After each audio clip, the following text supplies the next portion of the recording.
Welcome to a Wednesday edition of the Damage Report. I'm Jayar Jackson. How you guys doing? I'm glad you guys could join us. Just checking a couple things, peeking out here and there, just decide what it is that we're going with. But I'm glad you guys are here. Thanks for joining with us. Go ahead and like, subscribe, share that damn stream, let everybody know what we're doing over here. As I'm still sitting in for John Iadarola as he's out getting used to this whole father thing. I hope he's caught the hang of it by now. I'll reach out and see how he's doing. But in the meantime, let's not forget, although I'm here in this chair, in this particular position, it is still Wednesday.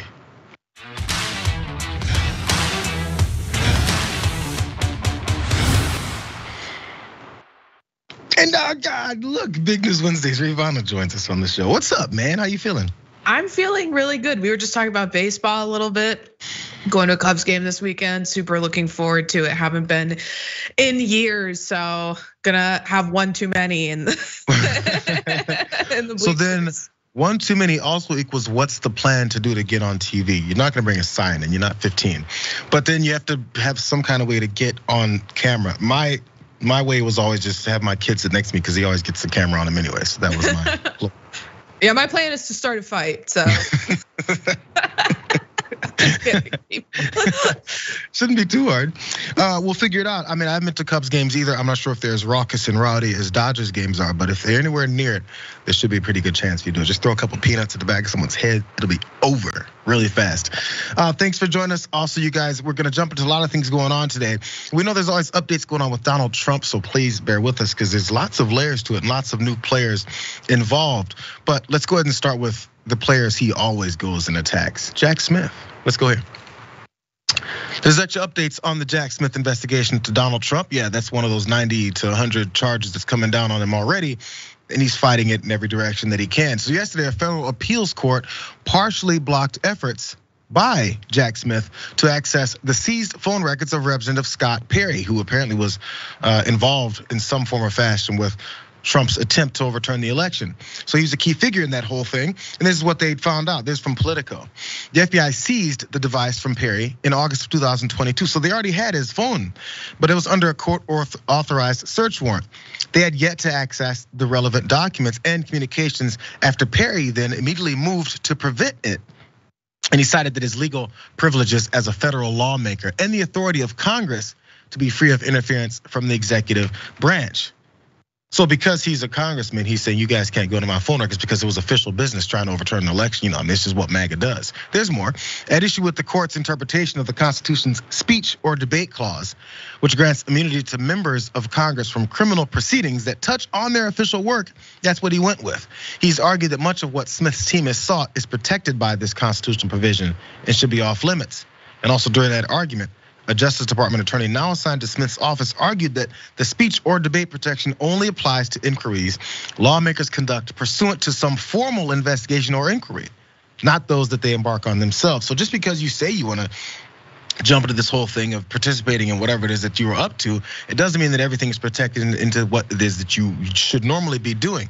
Again, anybody who voted for Perry here, is this part of the plan? Is this what was in his campaign ads and what he was debating for? I will make sure that I look to overturn anything that Donald Trump tells me to overturn, regardless of the legalities around it. And therefore, that's my official work. That's what he's arguing. See if it makes any sense to you. So House Democrats and Republicans, they also joined together to intervene in Perry's case, even without any knowledge of how this whole thing would work, because they're all very protective over that speech. And the whole clause they have here to protect themselves from their communications. So Democrat or Republican, they're still on the same side as this. So maybe he has a little bit of a foothold in his defense there, Ray. Right, and I mean the fact that it's a bipartisan effort to sort of protect him is really telling about how our members of Congress that we elected that are supposed to be working for us want to protect their communications from us, because that's what it's about, right? They don't want the public to know what's going on behind closed doors. And I mean this man is directly implicated in criminal activity. I mean this goes far and beyond what is actually protected speech, because I fully understand that there are cases where the public should not necessarily be privy to certain information because it puts national security at risk. He put national security at risk by what he was doing. Having that information public isn't going to be damaging in that way. And this is not something that I think that he should have a right to privacy regarding. Absolutely not. This is something that the people need to know. And this is something that the prosecutors need to know to further their case. I mean, it's directly related to criminal proceedings. And it's disgusting to me that Democrats are jumping in to try to protect these communications. And there's something there with that, because that was a little bit surprising as they keep talking about how the Democrats and Joe Biden's Department of Justice is coming for political opponents. Well, apparently, maybe you can highlight the time that they're actually assisting their political opponents, because it's not always about this cut and dry black and white thing that they say that it is. It's this team versus the other, and that's just the way these things work. Many times you will see Democrats go and help them out. Now, by the way, if you think about, they don't want the public to know his communications regarding this whole thing, but they want to keep telling the public what these communications were actually about and how perfect calls were and how perfect communications and interactions were. Why can't we see it, bro? They always complain about the lack of transparency with the executive branch only when Democrats are in office. But then when it comes to even representatives like Perry, we got to protect it, bro. We got to protect it. It was my official act. Mark Meadows is doing the same thing. There's other aspects of it though as well, because as we can tell, and also as I pointed out, they're trying to taint the entire opinion one way or another of the general public. That's something else that Jack Smith is dealing with as well, because Smith and Judge Tanya Chutkan, who's also assigned to this case, have repeatedly brought up their concerns over Trump's desire to do just that. The subject surfaced yet again about tainting these jury pools in a dispute over a motion that the Justice Department said it wanted to file under seal, with an accompanying redacted version to be filed on the public docket. Defense lawyers objected to this, counting that they were entitled time to review the Justice Department's filings and any proposed sealed exhibits before they could be docketed. But prosecutors said that it would be untenable to take several weeks to decide whether every ordinary filing that refers to sensitive materials may be docketed. They said that such a requirement would grind litigation in this case to a halt. Think about that point as we continue on, because that's the whole point. That's Trump's defense here. And it's particularly infeasible given the pressing matters before the court, including the defendant's daily extrajudicial statements that threaten to prejudice the jury pool in this case, as described in the government's motion. So it's pretty obvious. If there's enough of these things happening, they can change challenges here and there within this entire process. It'll slow things down, because his whole entire thought is, if I can stretch this out long enough, we can change this court date. And I say that's unfair, that we actually have a trial that happens within the next 2-3 years, then that's all fair and good, because he thinks he's gonna win the presidency and then completely change the entire makeup of our government, which will allow him to do whatever the hell he wants, which has been his objective since day one. Here's some of the things that he's been doing as far as trying to taint this and also coming after this particular judge. He put this out on Truth Social, as he mentioned, I'm sure they'll be very fair, is linking to this article that says that the judge in his January 6th case is a scion of Marxist revolutionaries. Sure, just as long as he says it, then I guess that's true for everyone that wants to read it. Another one though, he's going after Jack Smith. Is the deranged Jack Smith in Capitol, of course, the prosecutor who is continuously overturned due to his unchecked and insane aggression, investigating the political hacks and thugs of the highly partisan January 6th Unselect Committee for tampering with, deleting, and destroying highly confidential and classified documents, pictures, tapes, evidence, and all forms of other important information. By the way, that's a very long run-on sentence, Mr. Trump. If not, why? I fully believe that it's because the evidence in question destroys his fake election interfering case. Dismiss suit. Think of that last sentence. He says, I fully believe. Well, bro, that's just like your opinion, as you just said. I believe that. That has nothing to do with law. That has nothing to do with the process. That's just what you think. Somebody who does other crimes may believe that they're innocent too, but that doesn't always have to equal out with what they've discovered. One more. As he retruthed this from Mike Davis that said Judge Tanya Chutkan, an Obama left-wing activist judge in DC, whose husband also got appointed by Obama as a DC judge, last I checked, those things are not illegal, openly admitted she's running election interference against Trump.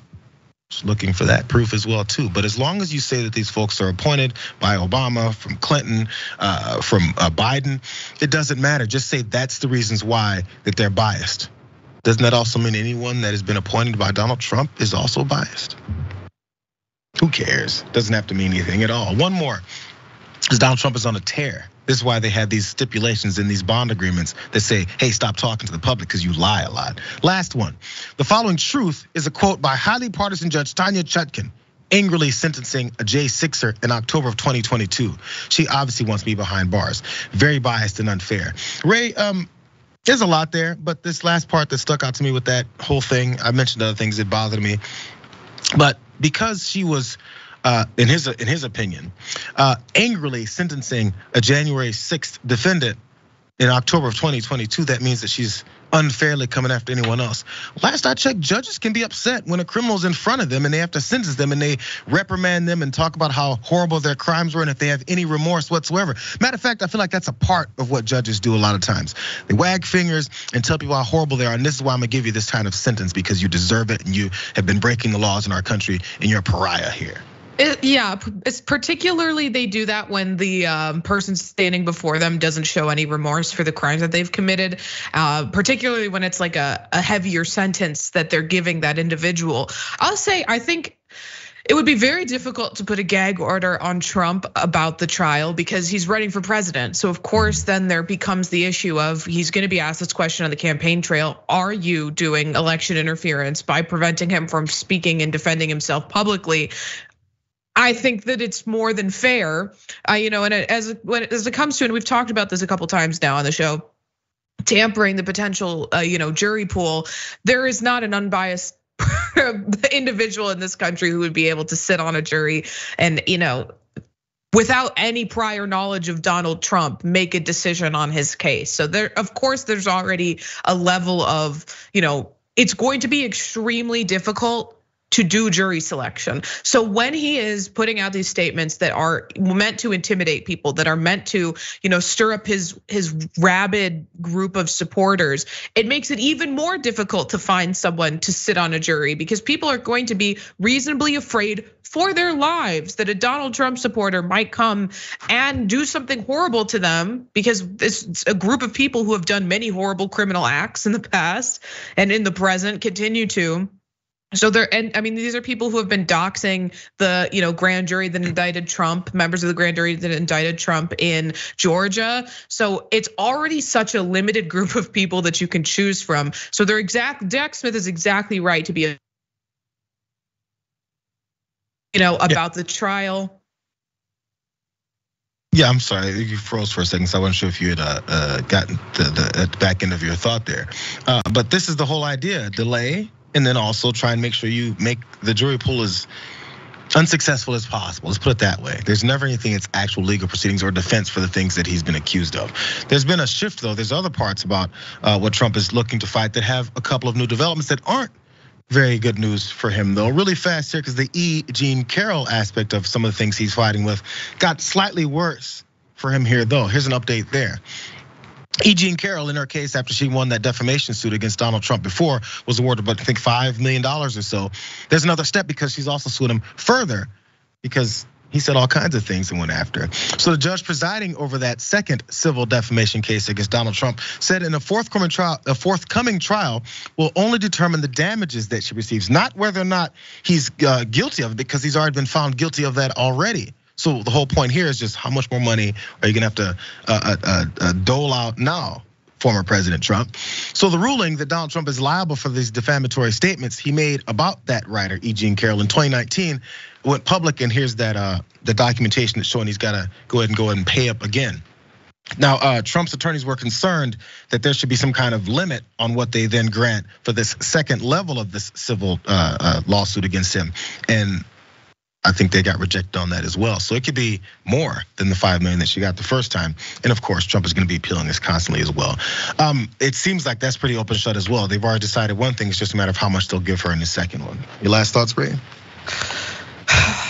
I mean, it's constant. Last thoughts is this man is swimming in not just, indictments and charges, but also judgments. And I mean, the fact that people still support him, especially the amount of female Trump supporters who have just disregarded the fact that in that course of that trial, they found, that he did sexually assault her. Doesn't matter to them. It doesn't matter to them how many charges come down the line. Doesn't matter to them what he's done. they still support him. Yeah, we saw presidential candidates raising their hand that they would still support him even if he was convicted of all these things that you would think they disagree with him doing.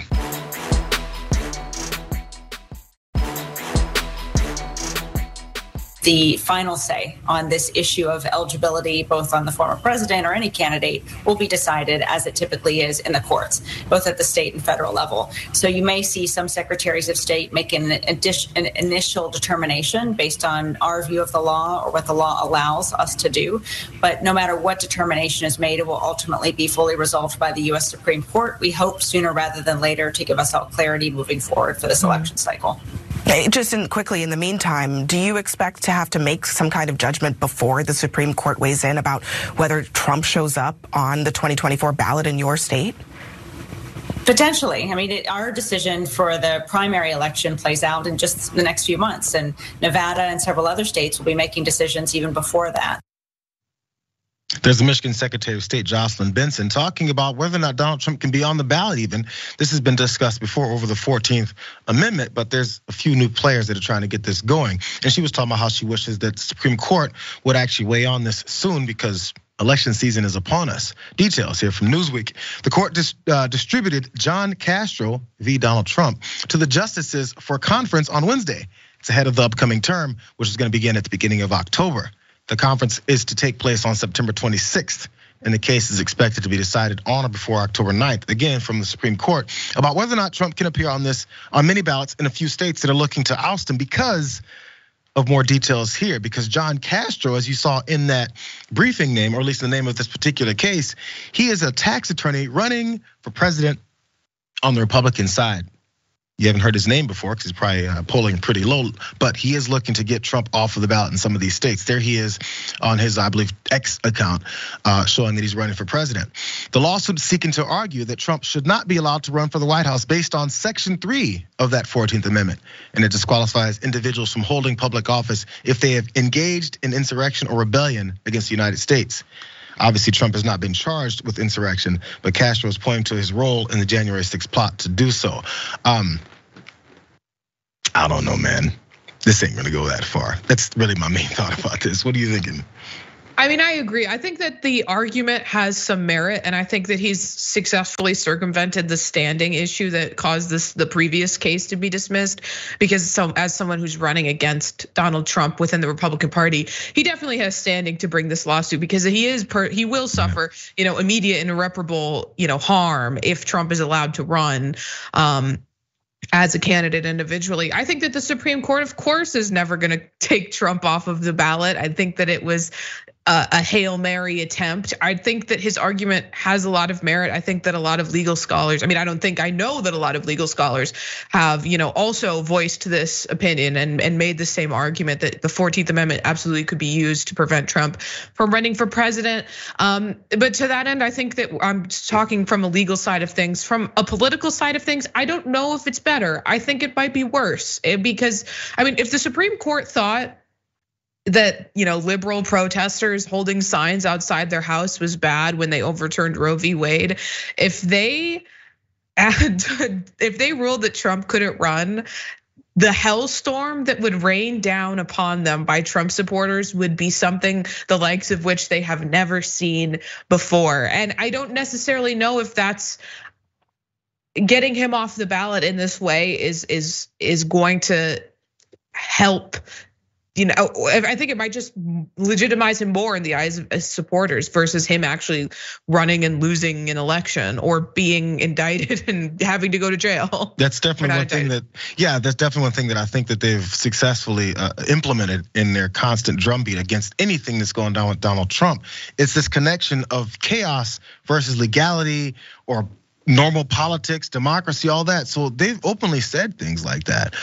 If they do this, then the chaos that'll come down the supporters that'll get so upset and take to the streets. So they're supposed to be pumping this fear into so many people and wondering, hey, if we do the right thing, if we prosecute him just like everyone else, or implement laws on him that we do with anyone else, his supporters are so rabid and stupid that they might come out in the streets and cause more chaos. And do we really want that? Let's just maybe calm on some of these things and hope that he just loses normally without us actually following processes that we would do if it was anyone else. Let's keep it real. Because by the way, he did say this is graphic 5, because you talked about whether or not this will be legally and based off whether or not the real actions of our law and constitution. Donald Trump don't care about that. This is what he said.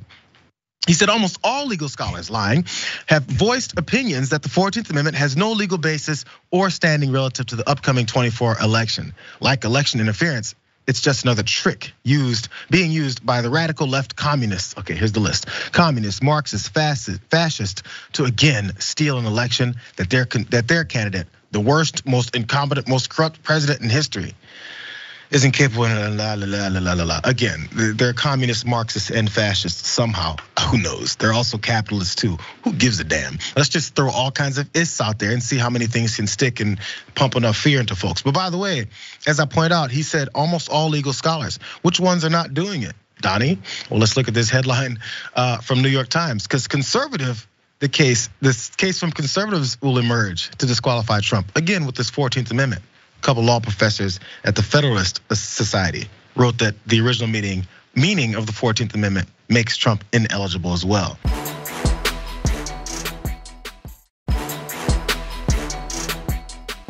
You see, it whistled again. But you gotta understand, that's my only 5 seconds of an hour and a half to take a sip of water, just so you know. I mention it every time, so I'm sure you guys are on it. Let's jump to Ken Paxton down in Texas. Let's take a trip down there. Let's go here. How can you indict the left if the good guys, the good law enforcement officers, are impeached? And other attorneys generals are watching and they're taking notice. This is a massive chilling project to chill the speech and the activity of bold attorneys general. We must stand against the impeachment of Ken Paxton. We must not support the impeachment of Ken Paxton. We must rally behind the principle that Ken Paxton has done a lot of good for the people of Texas. If you ever need to know sometimes the biases of people that are talking, just replace that with maybe a Democratic AG or even president, anyone that's in any position that then he'll say, well, you can't just do that because people like him. Well, there's always people who like politicians. Is that the reason why they can do anything they want? Charlie Kirk there trying to defend Ken Paxton without really going through some of the things that he's been accused of, or reasons why many Republicans are also against him. Now, when Republicans go against someone who's a powerful figure in a state like Texas, something really must have been wrong. But he finished there by saying he's done so many things for the people of Texas. So imagine which people of Texas he thinks he's done good things for, and whether or not he's ignored other good people of Texas, and whether or not they matter in this thing we call democracy. Here's some headlines here. Did he do well for for transgender folks in Texas? Because as this headline pointed out, they sought to seek some state data specifically on transgender Texans, because why? Who knows? Because they're second-class citizens in his mind, and he should be enforcing different laws on them. Maybe someone who had an unwanted pregnancy, because Texas sues to block Biden's abortion medication guidance. That's something else that Ken Paxton was on board with as well. How about the energy grid and how people died? Whether it's extreme heat or it's extreme cold, as we remember when Ted Cruz ran away from his state.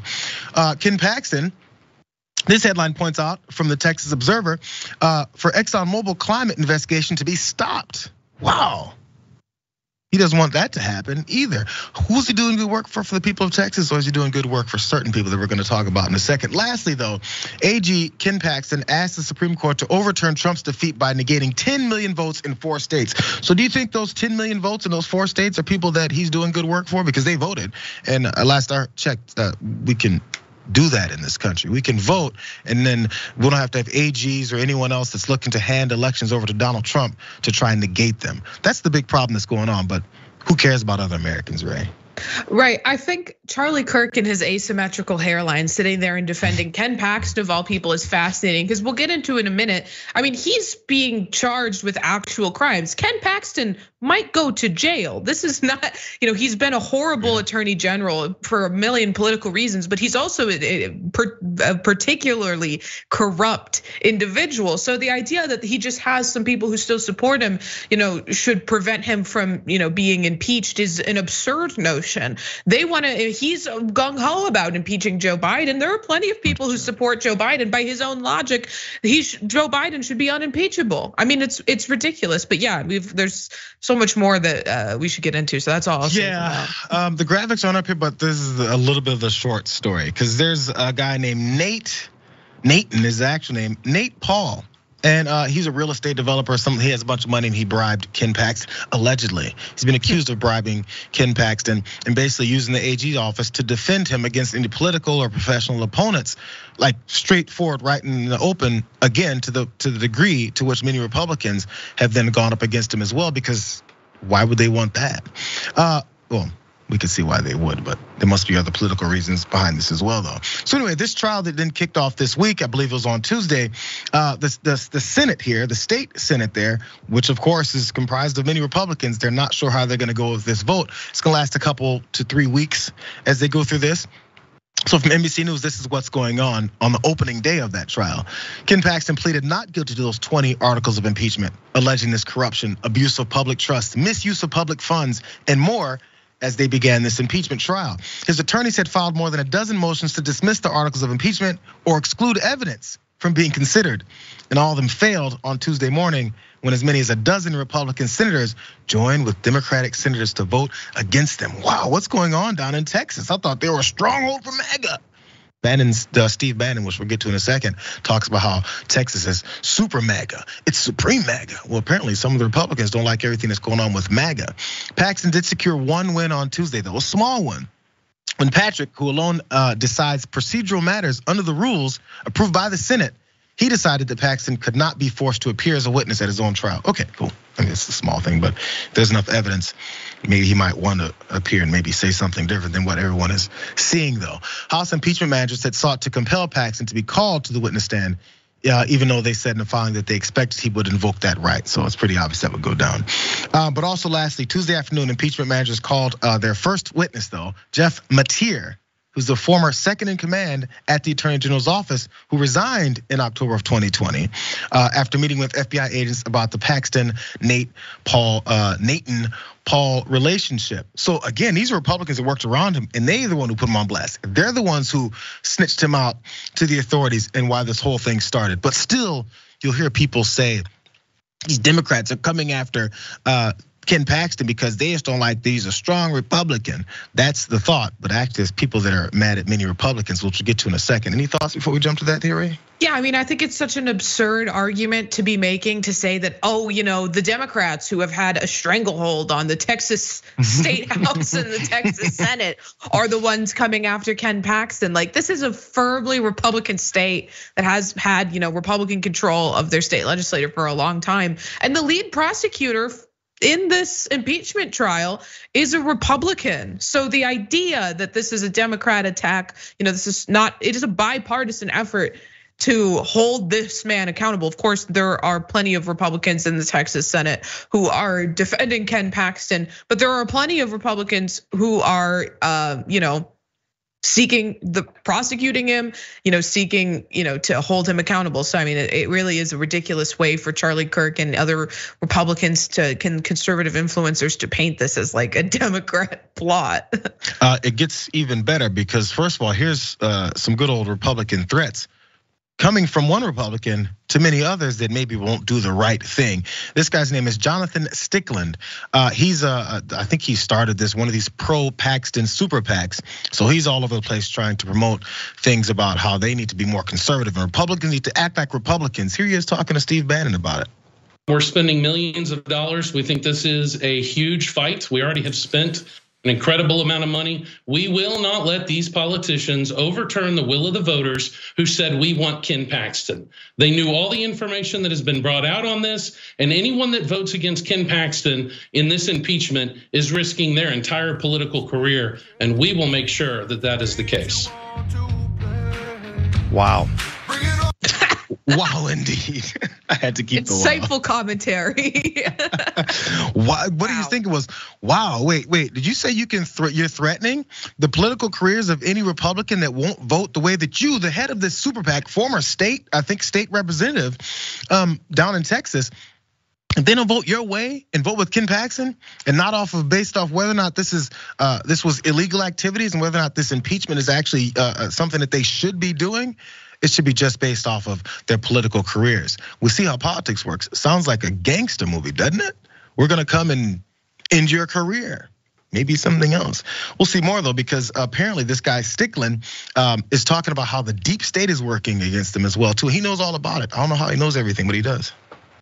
Why are we dealing with an impeachment of an attorney general by Republicans, given everything that's going on in Texas? I believe that Ken Paxton has inflicted pain on the swamp in a way that they have decided they are no longer going to allow him to function. So we've got a witch hunt going on here in Texas, orchestrated by the globalists, the leftover Bush regime here in Texas. And that's what we're fighting today. This is not just about Texas. We've seen what they did in Arizona with Kerry Lake. And we watched them steal that election. We saw what they did to Trump, and they've been doing all this stuff. Now they're testing out whether they can completely get around the voters and not even try and take the election at the ballot box, but that a group of elected officials with the help of the Democrats can team up and take out our conservative heroes. He's the conservative hero. He's one of the conservative heroes. And for some reason, again, I need an explanation as to why these hard-nosed Republicans, these good constitutional conservatives, why they would be swept suddenly into this whole mix with these rabidly anti-American Democrats. How did they get fooled into this whole thing so much? I think he has the answer for that as well too, because he was told all about it. I was told this was going to happen during the last election by the people who spent over $10 million against Ken Paxton. This was a threat that the establishment put out there before voters went to the polls and voted overwhelmingly for Ken Paxton. They said that if Ken Paxton wins the next election, the Democrats will lead an impeachment with the help of some rhinos, and he will be taken down. And here we are today, exactly what they threatened and tried to scare voters into voting against Ken Paxton with is actually coming out. It's actually coming out, Ray. Hey, cut and dry, open and shut case, because Jonathan Stickland said so. It's really funny that this is happening on Steve Bannon's show, because Steve Bannon should be rotting in a jail cell right now for fraud, and without the help of Donald Trump, that's exactly where he would be. So of course he's gonna stick with Ken Paxton, who's also been accused of a different type of fraud.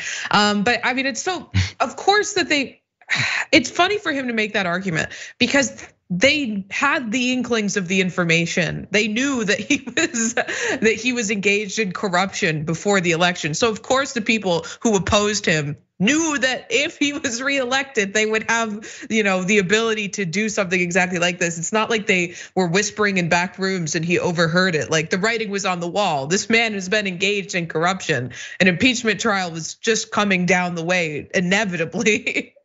100%. And by the way, some of the details that I wanted to look into more, because there was a Hill article about some of the things that Paxton had done, in case you guys hadn't been keeping track, because I can keep track of these other potential criminal activities when you have the former president doing so. But really fast, I mentioned the whole thing with Nate and Paul.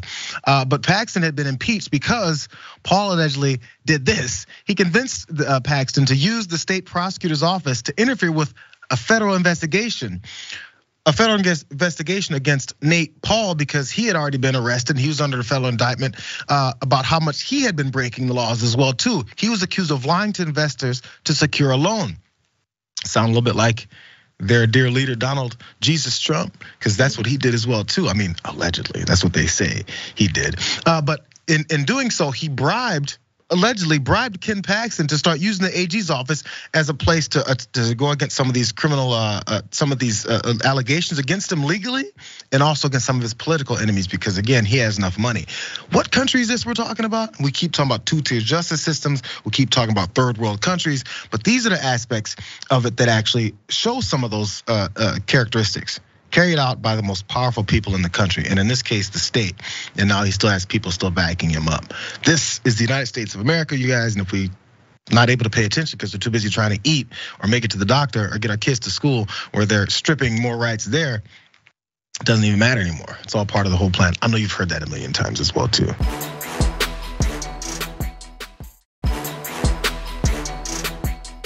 A central figure in the attack on the U.S. Capitol has been handed the stiffest prison sentence so far. A judge ruled that Enrique Tarrio, one-time leader of the far-right Proud Boys, will spend 22 years behind bars. While not physically present during the January 6th riot, he directed others and celebrated afterward, saying in a text message, "Make no mistake, we did this."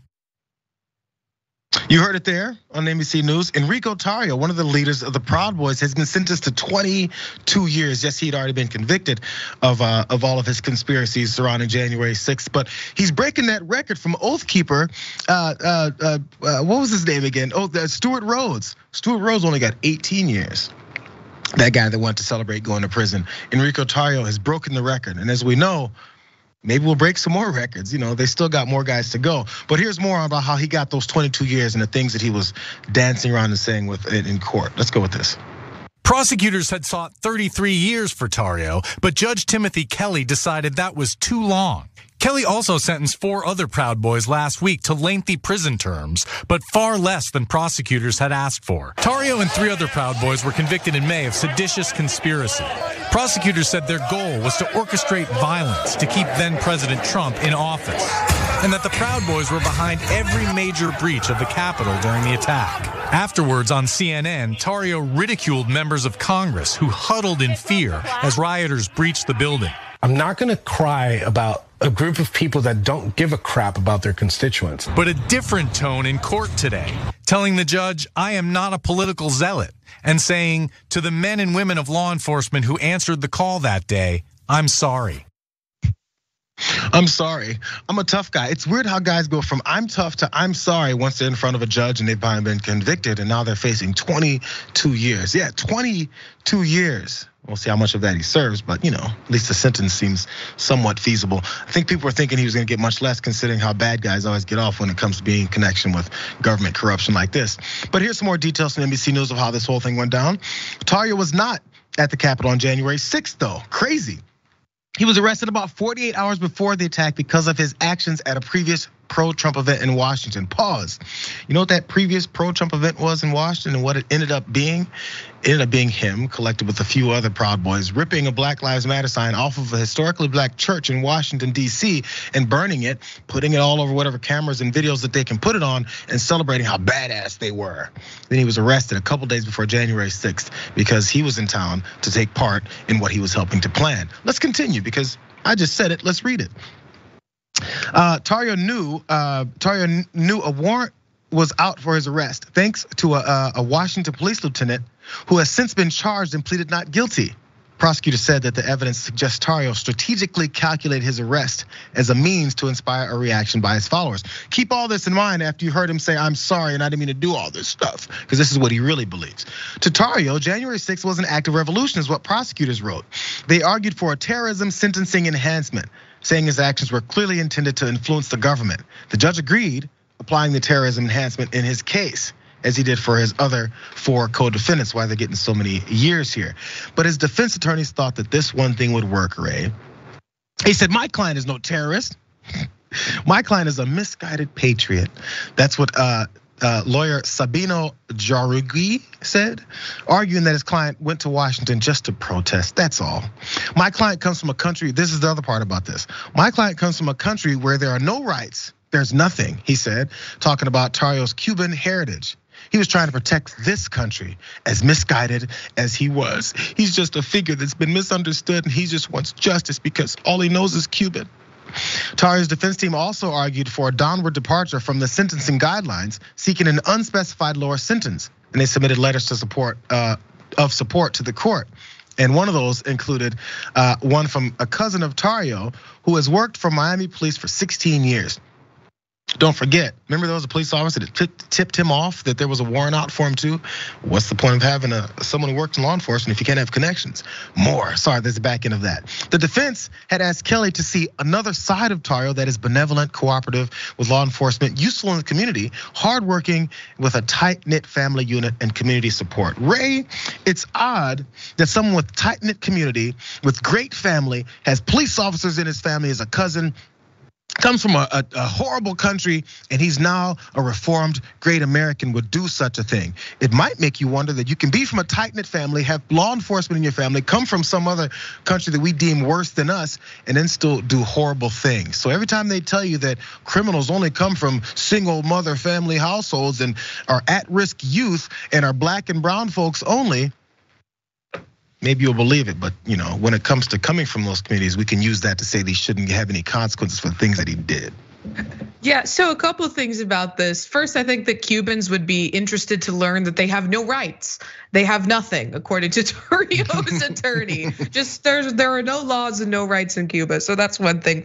But also, I'll just say that Enrique Tarrio is a really fascinating character because they say that he's worked with law enforcement. This is true. This guy has been selling out his fellow patriots for years, right? He's been making back-end deals for quite some time. But also, Enrique Tarrio was running a t-shirt press company where he would sell not just right-wing slogans on shirts, he would also sell left-wing slogans on shirts. This is a man who was an opportunist. He was cashing in on what he was doing. So, but the idea that he was not, a true believer in Donald Trump is irrelevant to what he actually did. Because if he was just playing a character, he was just playing a character who committed heinous crimes and deserves to be in jail. And even if he was playing a character, which I think is a lot of what the argument in his defense has been, even if he was just playing a character, that character inspired people to be involved with the Proud Boys at as the video said, every major breach of the Capitol on January 6th. So, it's the rule of goats. At a certain point, it doesn't matter if you're just playing a role of this macho guy, leader of the Proud Boys. That person is real to the people that he's inspired. That person was real enough to commit crimes. So it's irrelevant whether or not he was just cashing in on a grift. That grift has resulted in him having to spend the next 22 years of his life behind bars, deservedly. Well, as they also point out throughout all this evidence, he was texting about it, posting about how it is, never give up, this was totally us, all that stuff. So I don't know if there was much of defense about what it is that he did, or if it's just they should have some leniency because he's one of our guys. Who cares? What does the law have to do with that? I thought it was blind justice. There's other aspects of this that show just how little remorse he actually has for this, outside of the fact that he was just trying to make some money and also maybe somehow come up with some kind of revolutionary name for himself. It's an unimportant person that wants to be important, and they found some levels of it. It's just it was based off of crime and corruption.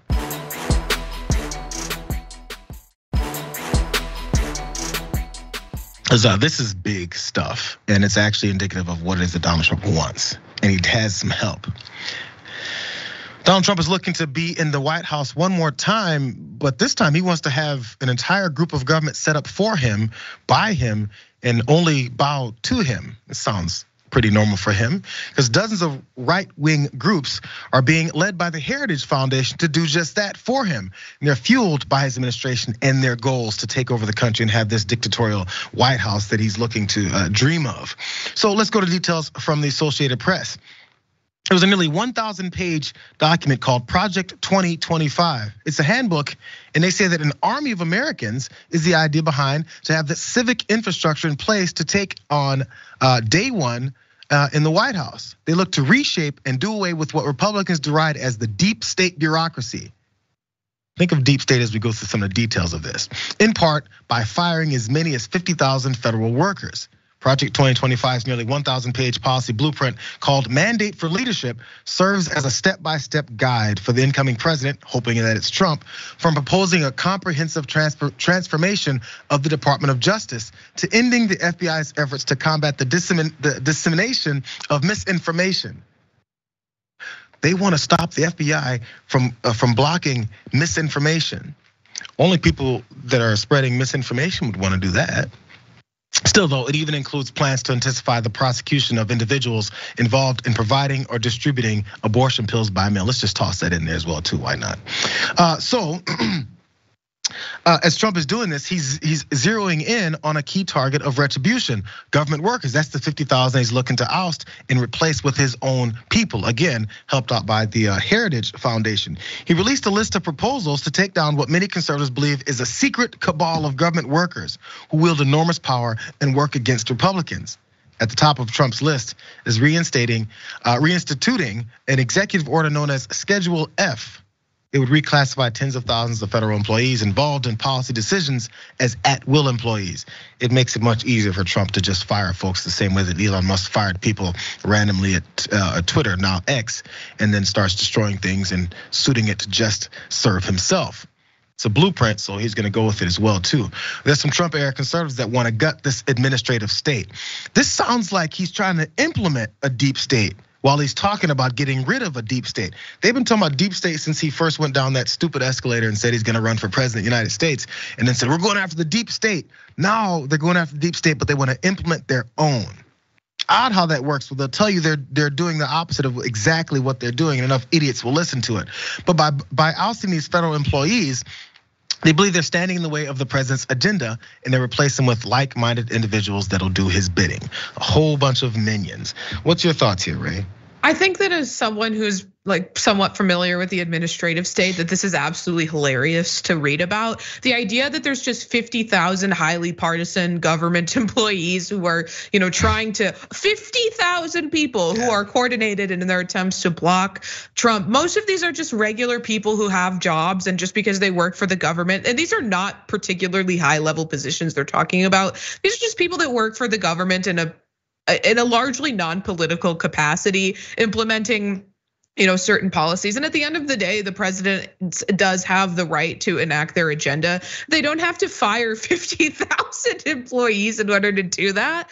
But I mean, it's the idea that this is fighting against the deep state by simply implementing the new deep state. I mean, it's laughable on its face. And I think that this comes from the idea, and I think we saw some parallels to this. I'll make a comparison to Elon Musk buying Twitter. Elon Musk bought Twitter, and he really genuinely believed that it was, I don't know, that's what his position was, that he believed that it was being run by liberals who were attempting to silence conservatives. And when he got there, he didn't find that was actually what was going on. So he had to sort of create a narrative around it, with the Twitter files, and he had to hire the likes of, Barry and Matt Taibbi to sort of front this narrative, but they didn't have much evidence to be able to do that. So it was really just grasping at straws. It's the same thing with the concept of the deep state. Trump took office and he didn't get rid of the deep state because it didn't exist in the form that he had been perpetuating along the campaign trail, that he had been espousing to his followers. He got there and realized it's just not like that. So the idea that this would be anything other than, because in effect, he's changing the ability to fire these people, making it a lot easier to fire them. But he's then instituting people who are, I guess he's rounding up 50,000 psychotic Trump supporters to put into these roles just to execute his agenda.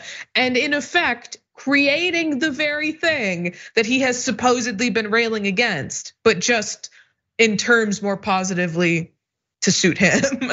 If you're a sucker that believes that there's this deep state that somehow just got implemented by Joe Biden a couple of years ago, during Trump's administration, or maybe before Trump's administration, who knows?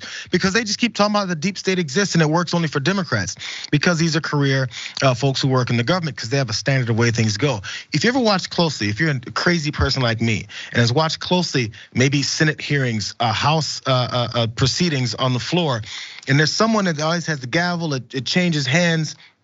And the person there, every time they do any kind of motion, anytime they say anything on the mic, from one person speaking across the room to another, there's someone that whispers in the ear. Have you guys noticed that before?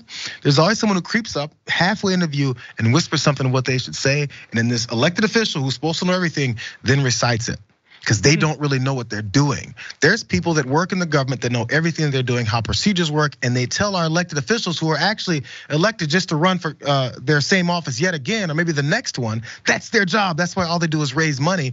There's people who actually know how our government works, and they have to tell them and recite to them step by step like a kindergartner. Now say this, John. Now say this, Nancy. Now say this, Michael. That's the way that this whole thing is, and maybe these people are needed. Maybe outside chance until someone like an authoritarian figure like Donald Trump comes along and says, no, let's just do things my way. And I need a bunch of sycophants that tell me I can do it. That's how he's gotten this far anyway. So because of some of the hurdles that he did have during that administration, when it comes to people within his administration, within the government, folks that he thought were on his side because they had an R next to their name, they blocked some of those things. They were like, this isn't normal process. He wants that to end as well too. He's just setting it up. So if Joe Biden has 50,000 unelected deep staters in his in government, why is it okay for Donald Trump to have it? Supporters of Trump, ask yourself that question if you think that's American or not, or if you just don't like this country. You can say that too because it's pretty obvious. Let's take this break though, you guys. We've got the aftermath coming up in a second. In which we'll talk about many more things. What are we going to talk about? The lobbyist issue, of course, in Washington, D.C. Who is it that's bringing in more? You might be surprised by that. We've got more of that happening as well as we go through these last few stories. So please, get comfortable. Get 2 handfuls of booty cheeks. We'll see you next second.